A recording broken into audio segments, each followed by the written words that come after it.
गरीब का कोई नहीं होता है। बड़े आदमियों की बेटियों का विवाह होता है तो लाखों सहयोग आ जाता है, करोड़ों सहयोग आ जाता है।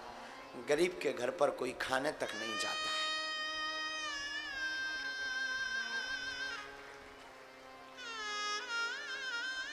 साधु जी, अमीरों की शादियों का न्योता सबके घर जाता है, बस गरीबों के घर कभी नहीं जाता। सच बोलें, गरीबों का तो सिर्फ कृष्ण होता है।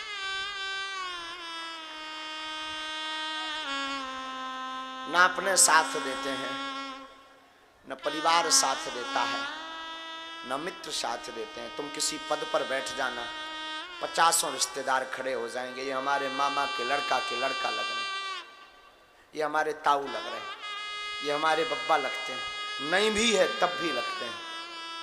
और गरीबी में सगा रिश्तेदार भी मुंह मोड़ लेता कि ये हमारा कोई नहीं है।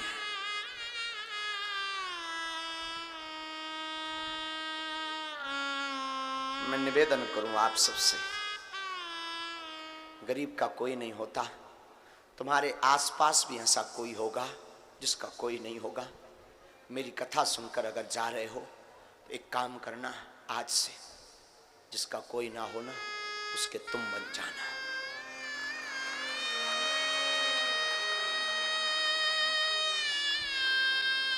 एक गरीब पर क्या गुजरती है गरीब जानता है।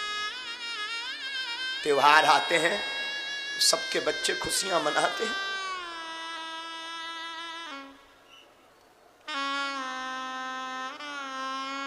वो कैसे अपने बच्चों को संभालता।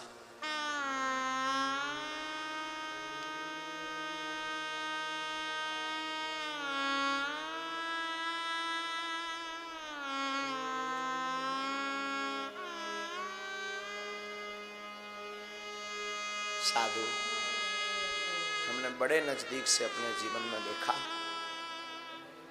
कोई किसी का नहीं।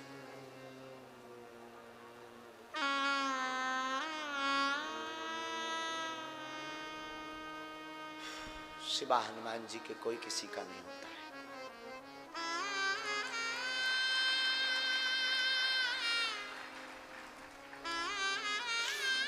त्योहार आता है तो गरीबों को आफत आती है, बच्चे मचलते हैं, रोते हैं, क्या करना।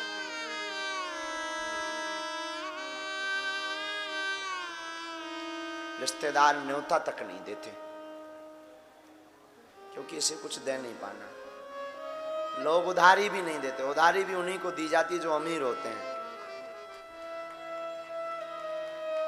क्योंकि इसे चुका नहीं पाना है। बैठने की इज्जत भी गरीबों की विचित्र होती है। अमीर आ जाए तो उसे सिर पर बैठाया जाता, गरीब को दुत्कार दिया जाता है। और घर वाले बड़ा मजा मारते हैं गरीबी का। एक का घर टूटा हो तो घर वाले तो और आग लगाते हैं। क्या कहते,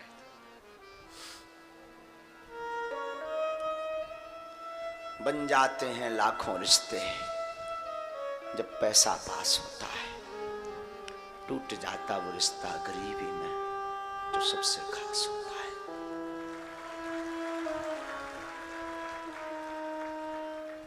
कभी कभी हम तो भगवान से कहते हैं, ईश्वर सबको सब कुछ बनाना, जैसे हमने भोगा वैसे किसी को गरीब मत बनाना।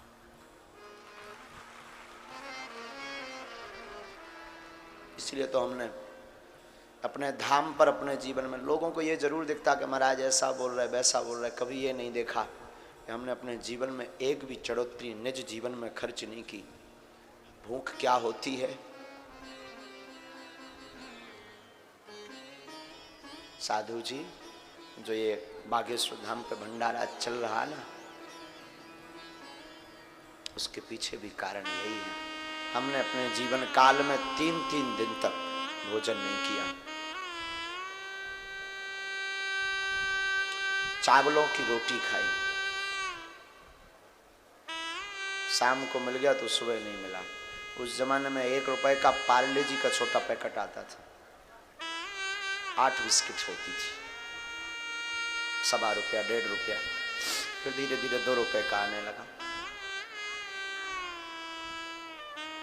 सुबह वो खा लिया, 2-2 दिन तक कोई ठिकाना नहीं। इसलिए उसी वक्त प्रण लिया था कि कभी अगर हनुमान जी ने हम पर कृपा की तो हम दूसरों के लिए जरूर भंडारा खोलेंगे।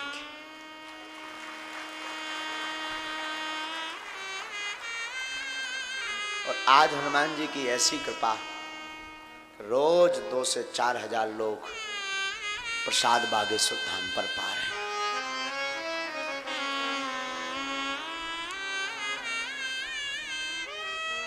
साधो, संसार में आपको कुछ करना है तो कुछ बनना पड़ेगा, कुछ बनना है तो मशक्कत करनी पड़ेगी।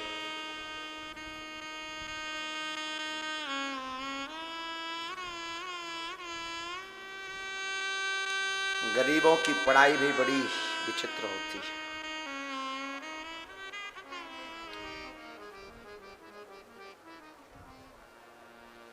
हमारी बहन का जब विवाह हुआ तो हमें 20,000 रुपए की आवश्यकता पड़ी थी। सच बता रहे हैं, जीवन का निज अनुभव है इसलिए बता देते हैं हर बार, क्योंकि हमारी आदत है, हम भूलते नहीं कभी।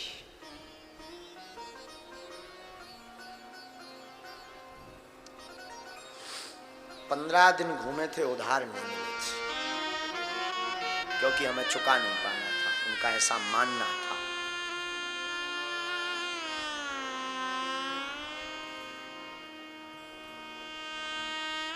फिर क्या, हनुमान जी ने अब ऐसी कृपा की कि हर साल महाशिवरात्रि को हमारी 100-100, 150 बेटियों का विवाह बागेश्वर धाम से हुआ।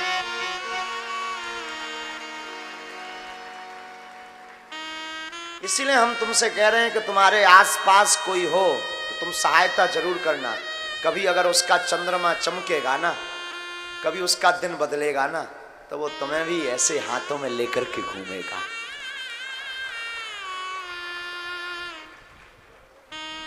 इसलिए मदद जरूर करना, मेरी प्रार्थना है। जिसका कोई ना हो उसकी मदद जरूर करना। इसलिए सुदामा चरित्र हम पूरा नहीं बोल पाते हैं। 2-3 चरित्र ऐसे हैं जो हम बोल नहीं पाते। क्यों नहीं बोल पाते खबर नहीं।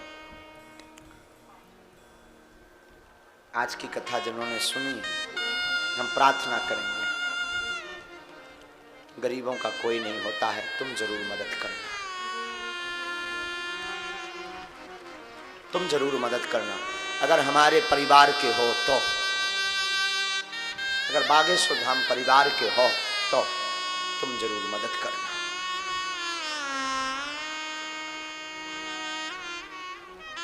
बहुत आवश्यक।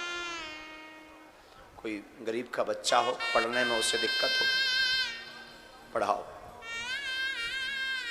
कोई आपके परिवार में ऐसा बच्चा हो जिनके बच्चों को कपड़े ना हो, फटे पहनते हो, ले दो, कुछ नहीं बिगड़ना तुम्हारा, तुम्हें राम और देगा, जाओ।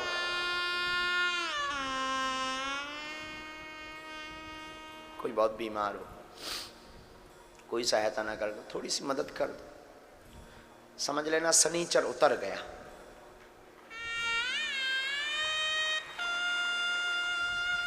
तुम्हें राम और देगा।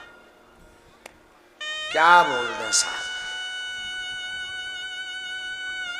जिंदगी भी कितने रंग दिखाती है। कभी गाड़ी को नाव पर बिठाती है तो कभी नाव पर गाड़ी को बिठाती है।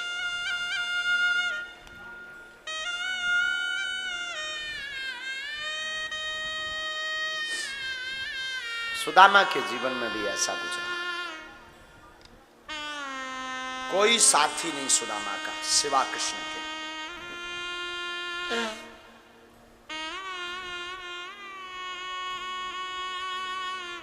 पता नहीं 2-3 दिन से खबर नहीं क्यों वही पुरानी याद आती है, खबर नहीं। हम आज सुबह किसी को बोल भी रहे थे, बार बार हमें वो पुरानी याद आ रही है। कौन सी? वो फक्कड़पन वाली। आप सब अपने हो, बोल देते हैं। हम हमेशा बोलते भी हैं कि कथा तो हम करते ही नहीं, वृथा वाले आदमी हैं। कथा का माध्यम हमारा करने का सिर्फ इतना ही है, कारण यही है कि तुम राम के हो जाओ।